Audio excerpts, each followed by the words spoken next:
ভাই বেশি গরম করতেছে। ভাই মজু আছে? না ভাই, তো আছে? না ভাই, না ভাই, তাহলে কি আছে? না ভাই, কোকা-কোলা আছে। তাহলে ওইটাই দেন। আহা, অন্যটা না আমরা বয়কট করছিলাম।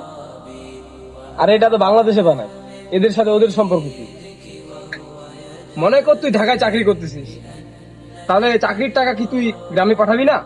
অবশ্যই পাঠাবো। তো এটা বাংলাদেশে বানাই, কিন্তু এটার জন্ম ওই জায়গায়।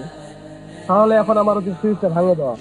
আর শোন, বয়কট মানে এড়িয়ে চলা, ভাঙচুর করা নয়। ঠিক আছে? নিজে বয়কট কর, এড়িয়ে চল এবং অন্যকে সাহায্য করে এটা এড়িয়ে চলার জন্য। তাহলে এভাবে বয়কট করা যায়।